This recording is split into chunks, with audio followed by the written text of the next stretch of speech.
Hi అండి. ఈరోజు మీకోసం కథ. కథలోకి వెళ్తే హాల్లో కూర్చొని హోంవర్క్ చేసుకుంటున్నాం. 5 ఏళ్ల పింకీ ఏదో డౌట్ వస్తే కిచెన్లో ఉన్న వాళ్ళమ్మ పూర్ణిమ దగ్గరికి వెళ్ళింది. ఆ టైంకి పూర్ణిమ స్నాక్ చేసే పనిలో బిజీగా ఉంది. కూతురు డౌట్ చెప్పమని విసిగిస్తుంటే అప్పుడే ఆఫీస్ నుంచి వచ్చి ఇంట్లోకి అడుగు పెడుతున్న శృతి కనిపించింది. అంతే పూర్ణిమ ఎక్కల్లేని చిరాకుతో, ఏంటి పింకీ నువ్వు? నేనేమైనా కిచెన్లో ఖాళీగా ఉన్నానా? వచ్చి నన్ను అడుగుతున్నావు? ఇంట్లో ఏ పని లేకుండా ఊరికే కూర్చునే వాళ్ళు ఉన్నారు. వెళ్ళి వాళ్ళని అడుగు అంటూ కసిరింది. తన మాటలు గుమ్మం నుంచి గదివైపు నడుస్తున్న శృతి చెవిన పడకనే పడ్డాయి. అయినా పట్టించుకోకుండా లోపలికి వెళ్ళిపోయింది. చా, ఎంతసేపు నేనే అన్ని పనులు చేసుకోవాలి, చావాలి, కానీ ఒక్కరికి కూడా నా అవస్థలు కనపడవు. ఏం చేస్తాం, అంతా నా కర్మ అనుకుంటూ తన పడిలో పడింది పూర్ణిమ. పింకీ తిన్నగా శృతి గదిలోకి వెళ్ళింది. పిన్ని, నాకు మ్యాథ్స్లో డౌట్ ఉంది, చెప్పవా? అబ్బా పింకీ, ఇప్పుడేగా వచ్చానింటికి, కాస్త నాకు ఊపిరి ఆడనివ్వు. అక్కడికి నేనేదో ఇంట్లోనే కూర్చొని తిని పడుకున్నట్టు మాట్లాడుతున్నావెందుకు అంటూ గయ్యమంది. ఇద్దరి మాటలకి నొచ్చుకొని పింకీ ఏడుస్తూ వాళ్ళ నాన్న వినోద్కి ఫోన్ చేసింది. అరేరే, మా పింకి బంగారం ఏడుస్తుంది ఏంటి? ఏమైంది అన్నాడు వినోద్ ఫోన్ లిఫ్ట్ చేయగానే. పింకీ ఏడుపు వినిపించి, మరేమో మ్యాథ్స్లో డౌట్ వస్తే అమ్మని పిన్నిని అడిగాను. వాళ్ళిద్దరూ చెప్పలేదు, పైగా నన్ను విసుక్కున్నారు. నేనేమీ అనకపోయినా ఏవేవో అన్నారు. నాకు అర్థం కాలేదు అని ఏడుస్తూ చెప్పింది. అమ్మ వంటగదిలో బిజీ, పిన్ని ఏమో ఆఫీస్లో బిజీగా ఉండి వచ్చింది కదా, అందుకే అంత విసుగ్గా ఉన్నారులే పింకీ. నువ్వు పక్కింట్లో ఉన్న సన్ని దగ్గరికి వెళ్ళి డౌట్ క్లియర్ చేసుకో ఇప్పుడు, సరేనా? ఏడవకు. సరే అంటూ ఫోన్ కట్ చేసి పింకీ తన బుక్ తీసుకొని పక్కింటికి వెళ్ళింది. అవతల వినోద్ ఆలోచనలు పడ్డాడు. అతను కూడా గత నెల రోజులుగా పూర్ణ మాటలు వింటున్నాడు ఫోన్లో. ఎప్పుడు ఏదో ఒక కంప్లైంట్ చెబుతూనే ఉంటుంది శృతి గురించి. ఎప్పుడు విసుగ్గానే ఉంటుంది మధ్యన. తాను ఆఫీస్ పని మీద ముంబై వచ్చి 1 నెల అయింది. ఇక 2 వారాలు ఉంటే వచ్చిన పని అయిపోతుంది. త్వరగా పని ముగించుకొని ఇంటికి వెళ్ళాలి అని అనుకున్నాడు. రాత్రి భోజన సమయంలో కూడా పూర్ణిమ శృతి మాట్లాడుకోలేదు. అన్ని పనులు చక్కబెట్టి కిచెన్లో క్లీన్ చేసి బెడ్ మీద కూర్చుంది పూర్ణిమ. అప్పటికే పింకీ నిద్రపోయింది. ఇంతలో వినోద్ ఫోన్ చేశాడు. ఏంటండి, ఇంకా నిద్రపోలేదా? ఊరికే చేశాను పూర్ణిమ, ఏం చేస్తున్నావు? ఇప్పుడే వచ్చాను నిద్రపోటానికి గదిలోకి. ఇంతసేపు కిచెన్లో పని ఉండింది. అది సరే, ఏమైంది? సాయంత్రం పింకీ ఏడుస్తూ ఫోన్ చేసింది. అయ్యో అవునా, నాకు తెలియదండి ఏడ్చిందని. ఏమైంది, మీకేమైనా చెప్పిందా? శృతి దగ్గరికి వెళ్ళి తన మాటల వల్ల కూడా పింకీ బాధపడిందని తెలిస్తే ఎక్కడ శృతితో గొడవ పడుతుందో అని విషయం చెప్పలేదు వినోద్. ఏం లేదు, నన్ను త్వరగా ముంబై నుంచి రమ్మని చెప్పడానికి ఫోన్ చేసిందిలే అంటూ మాట మార్చాడు. అవునండి, నాకు కూడా మీరు లేక ఎలాగో ఉంది, త్వరగా వచ్చేయండి. అదేంటి, ఇంట్లో నువ్వు ఒక్కదానివే ఉన్నట్లు మాట్లాడుతున్నావు? శృతి తోడుగా ఉందిగా. హా ఉంది, ఎందుకు లేదు? పొద్దున్నే లేవటం, రెడీ టిఫిన్ తిని నేను చేసిన లంచ్ బాక్స్లో పెట్టుకుని చక్కగా ఆఫీస్కి పోయి సాయంత్రం రావటం, వచ్చాక కూడా గదిలోనే ఉండటం, మళ్ళీ డిన్నర్ చేసి తలుపులు గట్టిగా మూసుకొని పడుకోవటం, ఇదే ఇక్కడ మీ మరదలు చేసే పని. అంటే శృతి నీతో మాట్లాడడం లేదా? ఏమైనా గొడవ? అబ్బా, మీరు మళ్ళీ గుర్తు చేయకండి నాకు తన గురించి. అయినా మీరు వచ్చాక చేయవలసిన పని ఏంటంటే నాకు కూడా ఒక మంచి ఉద్యోగం చూడ్డం. నేను ఒక మంచి పనమ్మాయిని చూస్తాను, ఇంట్లో పనులు చేస్తుంది. ఏంటి, నువ్వు ఉద్యోగం చేస్తావా? ఎందుకంత షాక్ అయ్యారు? నేనేమైనా చదువులేందాన్నా? చదువు అవ్వగానే పెళ్ళయింది, వెంటనే పింకి పుట్టింది, అందుకే ఇన్నేళ్ళు కుదరలేదు. ఇప్పుడు చెయ్యాలనుకున్నాను. ఏంటి సడన్గా ఈ ఉద్యోగం ఆలోచన? ఏమోనండి, నాకింట్లో ఉండాలని లేదు, నేను కూడా ఉద్యోగం చేస్తాను. పూర్ణి, నిజం చెప్పు, శృత్తో ఏమైనా గొడవ? ఏంటండి, మీరు తన్ని గుర్తు చేయొద్దంటే చేస్తారు. ఇప్పటికీ అలసిపోయాను, ఇంట్లో పనిచేసి నేను నిద్రపోవాలి, ఉంటాను.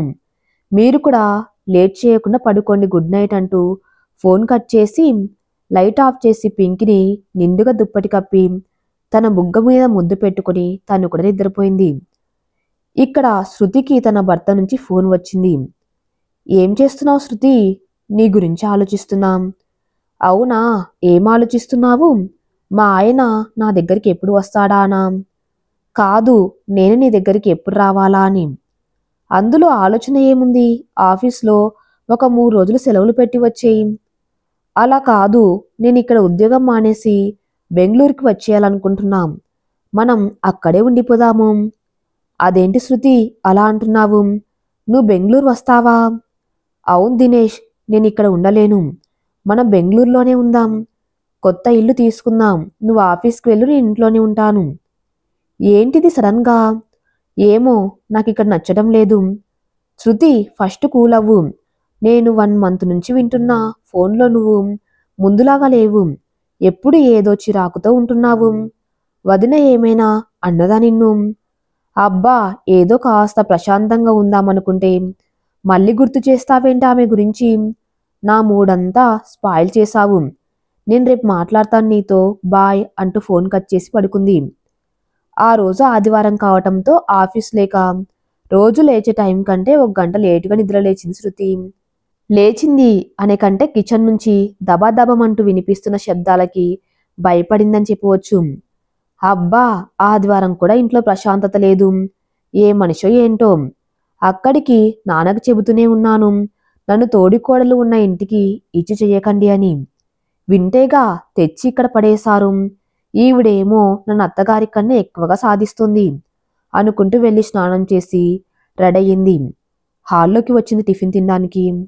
తింటున్నప్పుడు ఒకరిని ఒకరు చూసుకున్నారు కానీ ఏం మాట్లాడుకోలేదు. టిఫిన్ తినడం అయిపోయాక శృతి తన స్కూటీలో బయటికి వెళ్ళిపోయింది. ఎంత పొగరో, కనీసం ఎదురుగా ఒక మనిషి ఉంది చెప్పి వెళ్దామని కూడా లేదు అనుకుంటూ మళ్ళీ పనిలో పడిపోయింది పూర్ణిమ. 10 గంటల సమయం అప్పుడు వచ్చింది శోభ. వస్తూనే ఎలా ఉన్నావు పూర్ణిమ అంటూ కిచెన్లోకి వెళ్ళింది. స్నేహితురాల్ని చూసిన ఆనందంలో ఉంది పూర్ణిమ. శోభ, ఎప్పుడు వచ్చావు బెంగళూరు నుంచి? ఎలా ఉన్నావు? ఇదిగో ఇలా ఉన్నాను పూర్ణి. అయినా నువ్వేంటింత సన్నగా అయిపోయావు? తింటున్నావా లేదా?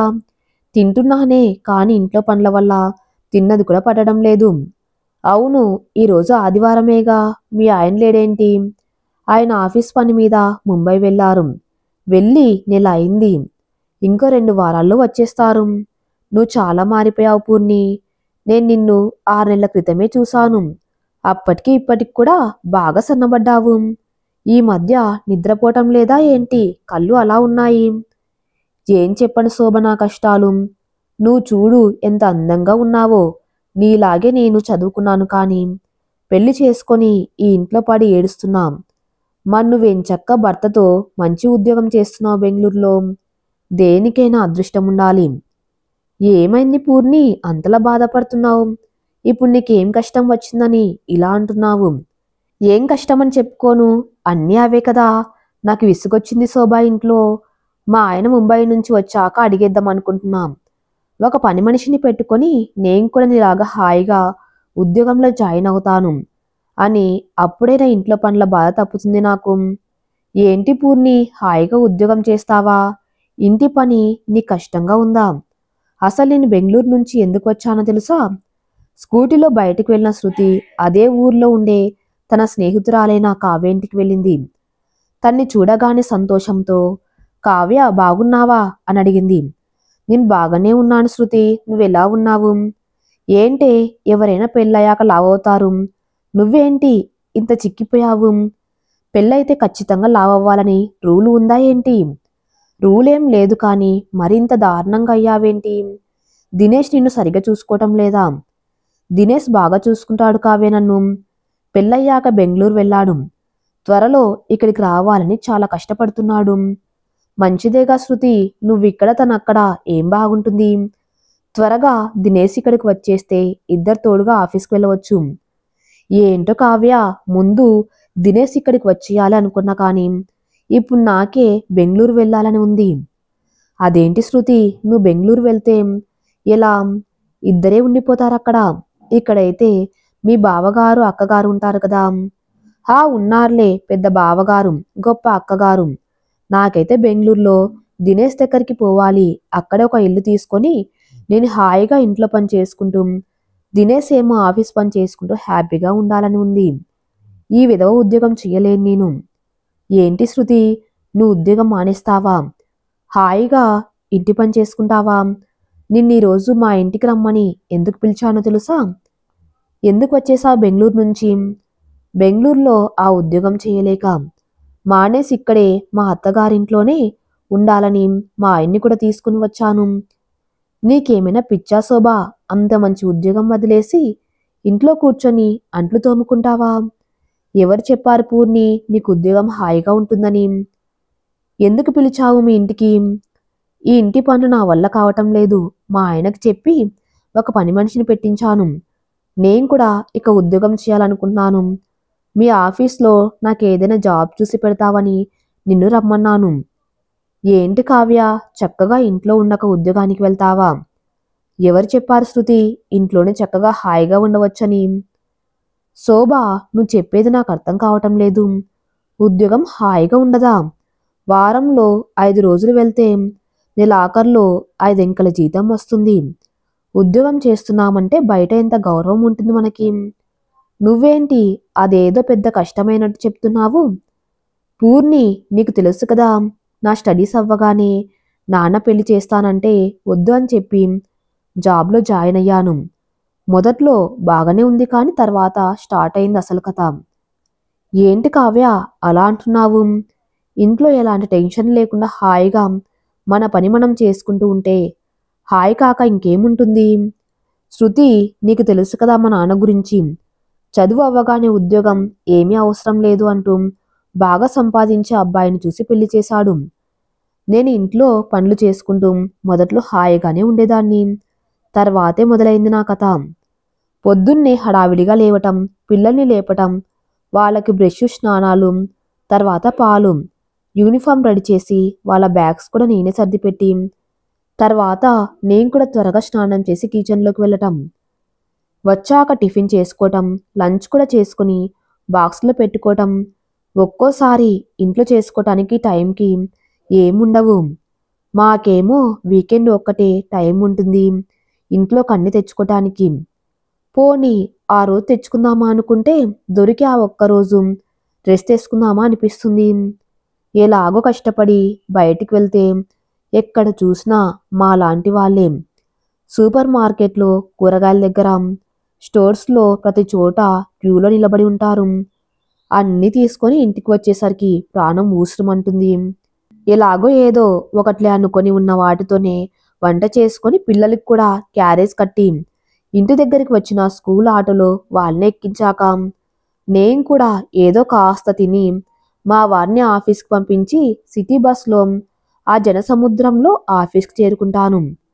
వెళ్ళిన వెంటనే కాసేపు కూడా ఊపిరి తీసుకొనివ్వకుండా ఆ ఫైలు ఈ ఫైలు, ఆ పని ఈ పని, ఆ సంతకం ఈ స్టాంప్ అంటూ మన కొలీగ్స్ మన పని చేసుకొనివ్వరు. అన్నీ అయ్యాక మన పని స్టార్ట్ చేసి అందులో మునిగాక లంచ్ టైం దాటిపోయింది అని కూడా మనం గ్రహించలేము. లంచ్ టైం అయిపోవటంతో ఒక్కోసారి నేను భోజనం చేయకుండా బాక్స్ ఇంటికి తెచ్చిన రోజులు కూడా ఉన్నాయి. అయినా ఆకలేసి కొద్దిగా తింటూ ఉంటే మేనేజర్ చూసాడే అనుకో, ఈ ఆడవాళ్ళకి ఉద్యోగాలు ఇస్తే ఇలానే ఉంటుంది, అందం ఆకలి మీద ఉన్న శ్రద్ధ చేసే పనిలో ఉండదు అని మనల్ని చూస్తూ ఒక చెత్త కామెంట్ చేసి వెళ్తాడు. వాడు అంత మాట అన్నాక ఇక ముద్ద ఎక్కల లోపలికి వెళ్తుంది. అలాగే వెళ్ళి మళ్ళీ ఆ పనుల్లో పడితే సాయంత్రం ఎప్పుడైందో అర్థం కాదు. టైం అవుతూ ఉంటే ఒక పక్క మన ఇంటికి వెళ్ళి సిటీ బస్ వెళ్ళిపోతుందేమో అని టెన్షన్, చేస్తున్న పని మీద మేనేజర్కి రిపోర్ట్ ఇవ్వాలనే టెన్షన్, ఫైల్స్ అన్ని మిస్ అవ్వకుండా జాగ్రత్తగా పెట్టాలని టెన్షన్. ఇవన్నీ ఇలా ఉంటే ఒక పక్క మా ఆయన ఫోన్ చేసి నాకు ఆఫీస్లో మీటింగ్ ఉంది, పిల్లల్ని తీసుకుని వచ్చే ఆటో వాడికి పని ఉందంట, రాను అన్నాడు, నువ్వే పిల్లల్ని ఇంటికి తీసుకుని వెళ్ళు అంటాడు. ఆఫీస్ నుంచి బయటపడి సిటీ బస్ మిస్ అయ్యి ఆటో వాడికి మనమే ఆటో కొనుక్కోగలిగేంత డబ్బులు ఇచ్చి స్కూల్కి వెళ్ళి పిల్లల్ని తీసుకుని ఇంటికి వెళ్ళాలి. ఇంటికి వెళ్ళాక ఎంత అలసటగా ఉన్నాం. పిల్లలకి స్నానం చేయించి స్నాక్స్ పెట్టి ట్యూషన్కి పంపించి ఓపిక ఉంటే కాస్త దీపం వెలిగించుకొని డిన్నర్కి వంట చేసుకోవాలి. నీకు తెలుసు కదా నాకు భక్తి ఎక్కువని. ఉదయం దీపం పెట్టనిదే నాకు రోజు గడిచేది కాదు. కానీ నాకున్న పనుల వల్ల ఉదయం వీలు లేక సాయంత్రం పెట్టుకుంటున్నాం. ఒక్కోసారి నాకేదైనా జ్వరం వస్తే బాగుండు అనిపిస్తుంది. ఆఫీస్కి వెళ్ళే పని ఉండదు కాబట్టి. ఒకసారి ఆఫీస్లో సీనియారిటీ రాగానే నాకు కొన్ని బాధలు పెరుగుతాయి. ముందు కాస్త లేట్ అయినా ఏమయ్యేది కాదు. ఇప్పుడు నేను వెళ్తే మా మేనేజర్ ఒకటే నస. టైంకి అక్కడ ఉండాలి. మన కింద పనిచేసే వాళ్ళకి పని చెప్పాలి. చెప్తే సరిపోదు, వాళ్ళు సరిగా చేశారో లేదో చూసుకోవాలి. సరిగా చేస్తే పై అధికారులు వాళ్ళని మెచ్చుకుంటారు. లేకపోతే పని నేర్పటం రాదని తిడతారు. ఒక్కోసారి శని ఆదివారంలో కూడా ఆఫీస్కి వెళ్ళాలి. అదేమిటంటే కొత్త ప్రాజెక్టు. అందరూ కష్టపడాలి, కంపెనీ కోసం అంటారు. మేం కష్టపడితే వాళ్ళకి ఉపయోగం, మాకు మాత్రం జీతాలు ఎప్పుడో ఒకసారి పెంచుతారు. ఇవన్నీ కాక మళ్ళీ ట్రైనింగ్ ప్రోగ్రామ్స్, క్యాంప్స్, మీటింగ్స్ ఒకటా రెండా? పోనీ పండగలకి ఎక్కడికైనా వెళ్దామంటే ఇచ్చేది ఒక రోజు సెలవు. బెంగళూరులో ట్రాఫిక్ ప్రపంచంలో ఎక్కడా ఉండదు. ఆ రోజే అందరు బయటకు వస్తారు. మేమేమో మా వీధి చివర కూడా వెళ్ళలేము. అప్పుడప్పుడు ఫ్యామిలీలో జరిగే పెళ్ళిళ్ళు, ఫంక్షన్స్ జరిగితేనే మేము ఇక్కడికి వచ్చేది. అప్పుడే పిల్లలు కాస్త వాళ్ళ నానమ్మ తాతయ్యకి దగ్గరయ్యేది. నాకేమో అప్పుడప్పుడు మా అమ్మ నాన్న కూడా గుర్తు వస్తారు. వీడియో కాల్ చేసుకుంటూ వాళ్ళని చూస్తాను. ఒక్కోసారి ఆయన నేను ఇద్దరం బిజీగా ఉంటాం ఆఫీస్లో. ఆ టైంలో పిల్లలు స్కూల్ నుంచి వచ్చేస్తారు. ఇంట్లో ఇద్దరు ఎలా ఉంటారు అని పక్కింటి బామ్మ దగ్గర ఉండమని చెప్తాను. వాళ్ళు బామ్మ దగ్గరికి వెళ్ళినా సరే నాకు అదోలా ఉంటుంది ఆఫీస్లో. వాళ్ళు ఏమైనా అల్లరి చేస్తున్నారా? మా బాబుకి స్కూల్ నుంచి రాగానే ఏదైనా తినడానికి పెట్టాలి. అది నేను ఇంట్లో ఉంటే అన్ని దగ్గరుండి చూసుకోవచ్చు కదా అనిపిస్తుంది. పోనీ మా అత్తయ్య ఉన్న వాళ్ళని బాగా చూసుకుంటుంది కదా అనిపిస్తుంది. ఇన్ని సమస్యల మధ్య నేను ఉద్యోగం చేసి సంపాదించిన డబ్బు ఇంటికి రెంటు, కిరాణా ఖర్చు, పిల్లల స్కూల్ ఫీజు వీటికే సరిపోదు. అసలే అక్కడ అన్ని రేట్లు ఎక్కువ. మా ఆయన సంపాదనేమో చాలా వరకు సేవింగ్స్కే పెట్టిస్తాము. ఇక జీవితం విసుగు వచ్చి ఇక్కడికి వచ్చేయాలనుకున్నా. ఇక్కడైతే మాది సొంత ఇల్లు. మా మామయ్య రిటైర్ అయిన డబ్బులు కూడా బ్యాంకులో వేశాము. ఆ ఇంట్రెస్ట్తో అవసరాలు తీరిపోతాయి. ఇక్కడ మనకి అన్ని అందుబాటులో ఉంటాయి. ముఖ్యంగా నాకు మనశ్శాంతిగా ఉంటుంది. అక్కడ ఎంత చేసినా ఒక్కదాన్నే అనే ఒక ఆలోచన ఉండేది. ఇక్కడైతే అత్తయ్య మామయ్య, పక్కనే ఉండే మరిదిగారు, చెల్లెళ్ళు వస్తూ పోతూ సంబరంగా ఉంది. ఇవన్నీ వదులుకొని బోడి సంపాదన ఉద్యోగం కోసం అక్కడ ఉండాలా అని మా ఆయనకి నచ్చ చెప్పి ఇక్కడికి వచ్చేసాం. మా ఆయనకి అక్కడ కన్నా ఇక్కడ జీతం కాస్త తక్కువే కానీ ప్రశాంతతకు ఎలాంటి లోటు లేదు. మొదట్లో ఇంటి పనులు అలవాటు లేవు కదా అని నాకు పెద్దగా పనులు చెప్పేవారు కాదు మా అత్తయ్య. కాని తర్వాత అన్ని దగ్గరుండి నేర్పించి ఆవిడ ఇంటి పనులు చేయకుండా ఊరికే కూర్చునేది. సరేలే మన ఇల్లే కదా అనుకుంటూ నేను పొద్దున్నే లేచి ఇల్లంతా ఊడ్చి తడిగుడ్డతో తుడిచి బయటకు కూడా నీళ్లు చల్లి ముగ్గు పెట్టి స్నానం చేసి దేవుడికి దీపం పెట్టాలి. దీపం పెట్టకుండా వంటగదిలోకి వెళ్తే పాపం అన్నట్లు భావిస్తుంది మా అత్త. అందరికీ టీ చేయాలి, కొంతమంది కాఫీ చేయాలి. మా ఆయన మా మామగారు జాగింగ్ వాకింగ్ నుంచి వచ్చేస్తారు. వచ్చేలోపు టిఫిన్ చేయాలి. అందరూ ఒకటే తింటారా అంటే అది లేదు. 3 రకాలైన చేయాలి. 3 రకాల చట్నీలు చేయాలి. అందరూ తిని ఎవరి పనులకు వాళ్ళు వెళ్ళిపోతారు. నా పని కూడా ఇంకా పెరుగుతుంది. అన్నీ క్లీన్ చేసుకొని నేను తినేసరికి 10 అవుతుంది. మా ఇంట్లో ఎవరు కూరగాయలు తీసుకురారు. నేనే వెళ్ళి తెచ్చుకోవాలి. అది కూడా ఒకేసారి వారానికి సరిపడా తెస్తే ఒప్పుకోరు. ఎప్పుడు ఫ్రెష్గా ఉండాలంటారు. అందుకే ఆ రోజుకి సరిపడా మాత్రం నేనే పక్కనే ఉన్న మార్కెట్కి వెళ్ళి తెచ్చుకోవాలి. ఆ ఎండలో వెళ్ళి కూరగాయలు తెచ్చి అన్నీ కట్ చేసుకొని వంట పూర్తి చూసేలోపు డబ్బా వాళ్ళు వచ్చేస్తారు. మా ఆయనకి మామయ్యకి మరిదికి అందరికీ క్యారేజ్ కట్టి వాళ్ళకి ఇవ్వాలి. మా అత్తయ్య టైంకి తిని ట్యాబ్లెట్ వేసుకోవాలి. ఆమె తిన్నాక నేను తిని కిచెన్ క్లీన్ చేసుకోవాలి. అప్పటికే 3 అవుతుంది. మళ్ళీ వెంటనే మరుసటి రోజు దోశ కోసం బియ్యం ఉద్దిపప్పు నానబెట్టడం, ఇంట్లో అందరి బట్టలు వాషింగ్ మిషన్ వేసి ఆరవేయటం, సూపర్ మార్కెట్కి వెళ్ళి సరుకులు తెచ్చుకోవటం, నానబెట్టిన పిండి కొట్టించటం. మా మామయ్య 5కే వచ్చేస్తారు. రాగానే కాఫీ ఇవ్వటం, స్నాక్స్ కోసం ఏమైనా చేయటం. అది అవ్వగానే మరిదిగారు వస్తారు. అలాగనే ఆయనకి ఇవ్వాలి కాఫీ. చూస్తూ ఉండగానే రాత్రి అయిపోతుంది. మళ్ళీ డిన్నర్కి వేరే కూరలు చేయాలి. మా ఆయనకి రాత్రిపూట చపాతి ఖచ్చితంగా ఉండాలి. పిండి కలుపుకొని నేనే చేయాలి. ఆరవేసిన బట్టలు తీసి ఎవరి గదుల్లో వాళ్ళని సర్ది పెట్టాలి. మా ఆయన బట్టలకు ఐరన్ లేకపోతే అస్సలు వేసుకోడు. అది నేనే చేయాలి. అందరికీ అన్నీ చేసి పెట్టే నేను తినేలోపు 10 అవుతుంది. మళ్ళీ అన్నీ సర్దేసి నేను వెళ్ళి పడుకునేసరికి 11 అవుతుంది. మా మర్దికి సంబంధాలు చూశారు. ఏ ఒక్కటి కుదరటం లేదు. కనీసం ఆ పెళ్ళైనా అయితే వచ్చే అమ్మాయి నాకు తోడుగా ఉంటుందనుకుంటే అది ఇంకా అవ్వటం లేదు.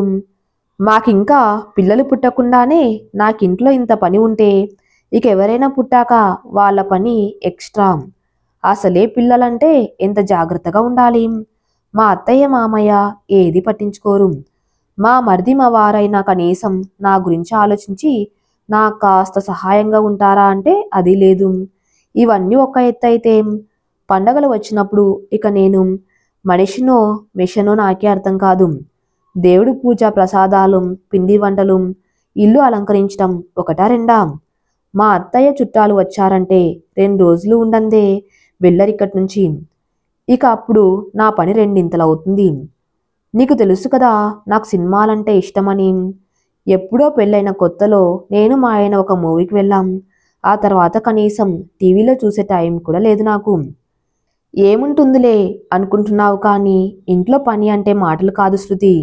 ఒక పని చేస్తూనే ఇంట్లో ఏమి లేవు ఏమి ఉన్నాయి, బయట నుంచి ఏం తీసుకురావాలి, ఎంత తీసుకురావాలి అని ఆలోచిస్తూ ఉంటాను. అనవసరమైన ఖర్చులు పెట్టానంటే ఇక అంతే సంగతులు. ఇవన్నీ అటుంచి చుట్టుపక్కల ఉండేవాళ్ళు చీటికి మాటికి ఇంటికి వచ్చి అదివ్వు ఇదివ్వు అంటూ ఉంటారు. ఇవ్వకపోతే వాళ్ళ కోపం, ఇస్తే మా అత్త కోపం. ఇచ్చాక గుర్తు చేసుకుని వాళ్ళు తిరిగి ఇస్తే మంచిదే, లేదంటే ఇంట్లో అన్ని అందరికి పంచి పెడుతున్నావా అంటుంది మా అత్త. మా అమ్మ నాన్న నన్ను ఎప్పుడైనా చూడ్డానికి వస్తే ఒక్కరోజు కూడా ఉండరు. వెంటనే వెళ్ళిపోతారు నేను బిజీగా ఉంటానని. ఇక ఇంట్లో వాళ్ళకి సెలవులు ఉన్నప్పుడైనా కాస్త రెస్ట్ తీసుకుందామనుకుంటే ఆ రోజే వాళ్ళకి ఎక్కర్లేని కోరికలు పుట్టుకొచ్చి అది చెయ్యి ఇది చెయ్యి అంటూ ఆర్డర్ వేస్తారు. సహాయానికి మాత్రం ఒక్కరు రారు. నా వల్ల కాక ఇక విసిగిపోయి పని మనిషిని చూశాను. ముందు ఇంట్లో ఒప్పుకోలేదు, డబ్బు దండగా అన్నారు. నేను ఉద్యోగం చేసి నా జీతమంతా పని మనిషికే ఇచ్చేస్తాను అని చెప్పాను. అప్పుడు కానీ ఒప్పుకోలేదు. నా జీతం నేను తీసుకోకపోయినా పర్వాలేదు కానీ ఈ ఇంటి చాకిరీ నాకు వద్దే బాబు. నాకు నీలాగా హాయిగా జాబ్ చేసుకుంటూ ఉండాలని ఉంది. అందుకే నిన్ను రమ్మన్నాను. నా మాట విని నువ్వు ఉద్యోగం మానేయకు.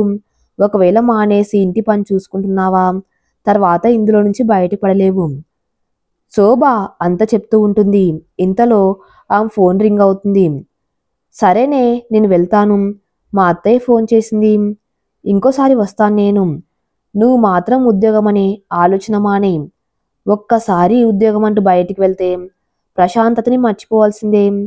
ఇంట్లో ఎంత చేసినా మన వాళ్ళ కోసమే అనే ఆనందం అయినా ఉంటుంది. నేను వెళ్ళొస్తా అంటూ ఆమె వెళ్ళిపోతుంది. శోభ వెళ్ళిపోయినా ఆమె చెప్పిన మాటలే ఇంకా పూర్ణిమ చెవుల్లో వినిపిస్తున్నాయి. ఇంత కష్టం ఉంటుందా ఉద్యోగంలో? శోభ చెప్పింది నిజమే. ఇంట్లో అయితే మన పని మనమే చేసుకుంటాం. మనల్ని ఎవరొక్క మాట అనరు. మన సొంత పనిలా చేసుకోవచ్చు. కానీ ఆఫీస్లో ఎంతమందికి మనం సమాధానం చెప్పాలి? అంటే పాపం శృతి కూడా ఆఫీస్లో ఇంతే కష్టపడుతుందా? పొద్దున్నే లేచి హడావిడిగా రెడీ వెళ్తుంది ఆ స్కూటీలో. ట్రాఫిక్ ఉంటే ఇంకా ఇబ్బంది అవుతుంది. అక్కడ ఎంత పని ఉంటుందో, ఎన్ని టెన్షన్లు ఉంటాయో. అన్నీ చేసుకొని ఎప్పటికో బయలుదేరుతుంది ఇంటికి. అక్కడి టెన్షన్ల వల్ల ఇంటికి రాగానే అలసటగా లోపలికి వెళ్ళిపోతుంది. కానీ ఏ రోజు అక్క బాగా అలసిపోయావు, కాస్త కాఫీ ఇవ్వవా అని అడగలేదు పాపం. పోనీ నేనైనా అర్థం చేసుకుని ఇవ్వాల్సింది. ఒట్టి మట్టి బుర్ర నేను. ఇప్పుడు ఆయన కూడా ఉద్యోగం చేస్తున్నాడు. ఆయన పడే కష్టం దగ్గర నుంచి చూసిన దాన్ని. పాపం శృతి కష్టం కూడా అలాంటిదే అని ఎందుకు గుర్తించలేదు? శృతి, శృతి, ఏంటే ఏం మాట్లాడావు? ఏమైంది? అది నేను వెళ్తున్న కావ్య, కాస్త పని ఉంది. మళ్ళీ కలుస్తాను నేను. సరే, కాస్త నా జాబ్ గురించి ఆలోచించు. హా సరే, రేపు వెళ్ళాక నీ గురించి ఆఫీస్లో చెప్తాను. ఏమైనా వేకెన్సీస్ ఉంటే నీకు ఫోన్ చేస్తాను. శృతి అక్కడి నుంచి బయటికి వచ్చేస్తుంది. తన స్కూటీ తీసి రోడ్డు మీదకి వస్తుంది. కావ్య చెప్పింది నిజమే. ఇంట్లో ఏం పని అనుకుంటాం కానీ ఎంత పని ఉంటుంది. అమ్మ, నేను, నాన్న ముగ్గురం ఉన్నప్పుడే అమ్మ క్షణం తీరిక లేకుండా మా పనులు అన్ని చేసేది. అలాంటిది ఇంట్లో బావ, అక్క, దినేష్ అత్తయ్య, మామయ్య ఇంతమంది ఉండేవాళ్ళు. అప్పుడు అక్కే అన్ని చేసేది. పెళ్ళయ్యాక నేను కూడా ఆఫీస్కి వెళ్తున్నాను. ఇప్పుడు నా కోసం కూడా అక్క ఎన్ని పనులు చేస్తుంది. కావ్య వాళ్ళ ఇంట్లో లాగా మా ఇంట్లో కూడా అన్ని పూర్ణిమ అక్కే తెచ్చుకుంటుంది. బయట నుంచి అన్ని వస్తువులు. ఏ రోజు మమ్మల్ని ఏమీ అడగలేదు తెచ్చిపెట్టండి అని. అక్క అంటే మమ్మల్ని ఎప్పుడు అడగలేదు. ఇంట్లో ముగ్గురం రోజు బయటికి వెళ్తాం. కనీసం ఏమైనా అర్థం చేసుకోవాల్సింది అక్కని. పెళ్ళయ్యాక 2 వారాలు కూడా లేడు దినేష్ ఇక్కడ. వెంటనే బెంగళూరు వెళ్ళిపోయాడు. పాపం భర్తకి దూరంగా ఆఫీస్కి వెళ్తూ ఒంటరిగా అనిపించి ఉంటుంది. నేనేమో నాకు సహాయం చేయలేదని ఎప్పుడు తన గురించి ఏదో ఒకటి ఆయన కంప్లైంట్ చేస్తూనే ఉన్నాను. ఇంట్లో నన్ను, ఆయన్ని, పింకిని కలిసి చూసిన ప్రతిసారి ఎంత బాధపడి ఉంటుందో దినేష్ని తలుచుకొని. ఒక్కోసారి ఆదివారాలు కూడా ఆఫీస్కి వెళ్ళేది. ఆ రోజు కూడా చాలా లేటుగా వచ్చేది. ఏ రోజు ఆఫీస్లో కష్టంగా ఉంది అని నాకు చెప్పుకోలేదు. వాళ్ళమ్మ నాన్నకు కూడా ఎప్పుడు ఇక్కడ సంతోషంగా ఉన్నాను అనే చెప్పేది. వాళ్ళకి దొరికేది ఒక్క ఆదివారం. ఆ రోజు పాపం రెస్ట్ తీసుకుంటూ ఉంటే నేనే ఇంట్లో పెద్దగా సౌండ్స్ చేస్తూ తన్ని డిస్టర్బ్ చేసేదాన్ని. అయినా నన్నేమీ అనేది కాదు. ఉద్యోగం చేస్తుంది అని పొగరు అనుకున్నాను కానీ పాపం బయట ఎంత కష్టపడుతుంది. అయినా ఇప్పుడు నేనేమంత కష్టపడిపోతున్నానని ఏం చేసినా నా ఇంటి కోసం, నా ఇంట్లో వాళ్ళ కోసమేగా. ఆ మాత్రం చేయలేకపోతే ఎలా? దినేష్కి పెళ్లి కాకముందు అత్తయ్య, మామయ్య కూడా ఉండేవారు. అప్పుడు లేని అలసట, చిరాకు, విసుగు ఇప్పుడెందుకు నాకు? అయినా శృతి వాళ్ళ నాన్నగారు ఇంటికి వచ్చిన ప్రతిసారి నాతో ఎంత ప్రేమగా మాట్లాడేవారు. నువ్వు కూడా నా పెద్ద కూతురివి అంటూ శృతిలాగే చూసేవారు. అప్పుడు శృతి నాకు సొంత చెల్లిలాగే కదా. తన స్థానంలో నిజంగా నా సొంత చెల్లెలు ఉంటే నేను దాన్ని పరాయిదానిలా చూసేదాన్నా. అంతా నా పిచ్చి మనసు చేసింది. ఇంకెప్పుడు ఇంట్లో పనులు బరువు అనుకోకూడదు. ఏం చేసినా నా వాళ్ళ కోసమే. వాళ్ళకు నేను లేకపోతే రోజు గడుస్తున్న పాపం. నేను కాకపోతే ఇంకెవరు చూసుకుంటారు వీళ్ళని? అక్కడికి శృతి రాకముందు దినేష్ నన్ను ఎంత బాగా చూసుకునేవాడు. అది వదిన, ఇది వదిన అంటూ చిన్న పిల్లల్లా మాట్లాడేవాడు నాతో. మరి తన భార్యని ఇక్కడ ఒంటరిగా వదిలి వెళ్ళాడు అంటే నా మీద నమ్మకంతోనే కదా. మా వదిన దగ్గర శృతి హ్యాపీగా ఉంటుందని. అందుకే ఇకపై ఎలాంటి పిచ్చి ఆలోచనలు చేయకుండా నా పనులు నేను చూసుకుంటూ అందరినీ హ్యాపీగా ఉంచాలి. అప్పుడే నేను కూడా హ్యాపీగా ఉంటాను. నాకంటే అలవాటైంది దినేష్కి దూరంగా. పాపం అక్క ఎప్పుడు బావను విడిచి దూరంగా లేదు. అసలే బావ ముంబై వెళ్ళి 4 రోజులైంది. అక్కడ ఇంకా ఎన్ని రోజులు ఉంటారో ఏమో. తనకి బావ గుర్తు వస్తూ ఉంటారు ఇంట్లో ఒంటరిగా ఉన్నప్పుడు. నేను ఏ రోజు అక్కతో కాసేపు మాట్లాడి తనకి తోడుగా లేను ఈ నెల రోజుల్లో. ఒక పక్క ఇంట్లో ఎన్ని పనులు ఉన్నా నాకు టైంకి టిఫిన్, లంచ్ చేసి పెడుతుంది. రాత్రి డిన్నర్కి కూడా నన్ను హెల్ప్ అడగకుండా అన్ని తనే చేస్తుంది. ఏ రోజు నేను అక్కకి కిచెన్లో హెల్ప్ చేయలేదు. అయినా నన్ను ఒక్క మాట అనలేదు. ఇన్ని పనులు ఉన్నా మళ్ళీ పింకిని స్కూల్కి తీసుకువెళ్ళటం, తీసుకురావటం, తనకి హోంవర్క్ చేయించడం, స్నాక్స్ అన్నీ చేస్తుంది. నేను పింకీ కన్నా ఒక 10 నిమిషాలే కదా ఆలస్యంగా వెళ్ళేది ఆఫీస్కి. అప్పుడు బావగారు తీసుకువెళ్ళేవారు. ఇప్పుడు నేను నా స్కూటీలో తీసుకువెళ్తే అక్కకి పని తగ్గుతుంది కదా. ఏంటో ఎప్పుడు అక్కని ఏదో ఒకటి అనుకుంటూ ఉన్నా కానీ తనకు కాస్త హెల్ప్ చేద్దామని ఏ రోజు అనుకోలేదు. ఎప్పుడు మా గురించి ఆలోచిస్తూ ఇంట్లోనే ఉంటుంది. ఇంట్లో పనులు, బయట పనులు చేస్తూ తన గురించి తనే పట్టించుకోవటం లేదు. నేనే అక్కని సరిగా అర్థం చేసుకోలేదు. నాదేముంది, హ్యాపీగా వెళ్ళి ఏసీలో ల్యాప్టాప్ ముందు కూర్చుని వర్క్ చేస్తాను. కానీ అక్క చేసే పనుల్లో ఒక్కటైనా నేను చెయ్యగలనా? అయినా ఇప్పటి నుంచే అక్క దగ్గర అన్ని పనులు నేర్చుకుంటేనే కదా ఫ్యూచర్లో నేను కూడా చేసేది. ఇంట్లో ఉంటే నేను సరిగా మాట్లాడడం లేదని బయటికి వెళ్ళినట్టు ఉంది. తను వచ్చేలోపు తనకిష్టమైనవి చేద్దాం. పాపం రోజు ఆఫీస్కి కొద్దిగా భోజనం తీసుకువెళ్తుంది. ఈ రోజైనా కాస్త కడుపు నిండా తింటుంది. బయట శృతి వచ్చినట్టు స్కూటీ సౌండ్ వినిపించింది. వంటగదిలో నుంచి అన్నీ తెచ్చి డైనింగ్ టేబుల్ మీద సర్దింది. శృతి లోపలికి రాగానే తన 2 చేతుల్లో ఉన్న కవర్లు తీసుకుని వెళ్ళి కిచెన్లో పెట్టింది. ఏంటివి శృతి?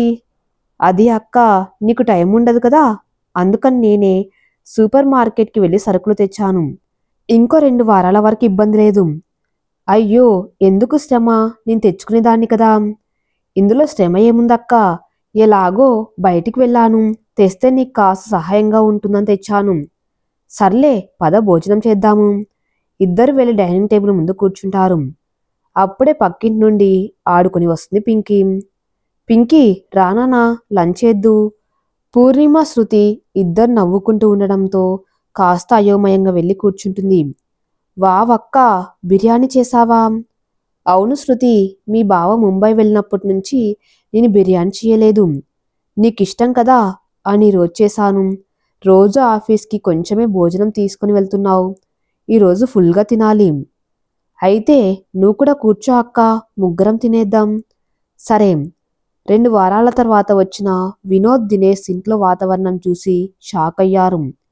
అప్పటి వరకు రోజు ఫోన్లో జాబ్ చేస్తాను అంటూ చెప్పే పూర్ణిమని అలా చూసిన వినోద్కి, నేను బెంగళూరు వచ్చేస్తాను, అక్కడే ఇల్లు తీసుకుందాం అని గొడవ చేసే శృతిని అక్కడ చూసిన దినేష్కి ఏం జరిగిందో అర్థం కాలేదు. కానీ ఈ మార్పు బాగుంది అనిపించింది. వాళ్ళు కూడా మౌనంగా ఉండిపోయారు. మరో వారం రోజుల్లో దినేష్ కూడా బెంగళూరు నుంచి జాబ్ షిఫ్ట్ అయ్యాడు. నలుగురు ఒకే ఇంట్లో ఉంటున్నారు. పొద్దున్నే లేచి అన్ని పనులు పూర్ణిమ చేస్తుంటే తనకి సహాయంగా శృతి కూడా పనులు పంచుకుంటూ ఉంటుంది. దినేష్, శృతి ఒకే కారులో ఆఫీస్కి వెళ్ళేవారు. వినోద్ పింకిని స్కూల్లో వదిలిపెట్టి తన ఆఫీస్కి వెళ్ళేవాడు. ఆదివారాలు అందరూ కలిసి బయటికి సరదాగా వెళ్తున్నారు. ఆ రోజు భోజనం కూడా బయట చేస్తారు. ఇలా తన వాళ్ళకు కావలసినవన్నీ విసుగనుకోకుండా చేస్తూ పూర్ణిమ జాబ్ చేస్తున్న అక్కడి చిరాకుని ఇంటి వరకు తీసుకురాకుండా ఇంటికి రాగానే అన్నీ మర్చిపోయి కబుర్లు చెప్తూ శృతి చాలా హ్యాపీగా ఉన్నారు. రోజులు గడుస్తుండగా శృతి తల్లి కాబోతుంది అన్న శుభవార్తకి అందరికన్నా పూర్ణిమ ఎక్కువ సంతోషించింది. ఆడవాళ్ళకి చేతి నిండా పనులు, ఆ పనుల వల్ల వచ్చే విసుగు, చిరాకు ఆఫీస్లో అయినా ఉంటాయి, ఇంట్లో అయినా ఉంటాయి. తనని అర్థం చేసుకొని కాస్త ఆసరాగా ఉంటే చేస్తున్న పనిలోనే ఆనందాన్ని వెతుక్కుంటూ తన కుటుంబాన్ని కూడా ఆనందంగా ఉంచుతుంది. కుటుంబం కోసం కష్టపడే గృహిణులు, ఉద్యోగినులు ఉన్న ప్రతి ఇంట్లో వాళ్ళని అర్థం చేసుకునే మనుషులు ఉంటే ప్రతి ఇల్లు ఆనందాల పొదరిల్లా అవుతుంది. ఈ కథ ఇంతటితో సమాప్తం. మరిన్ని మంచి స్టోరీస్ కోసం నా ఛానల్ని ఫాలో అవుతూ ఉండండి. Thank you for listening.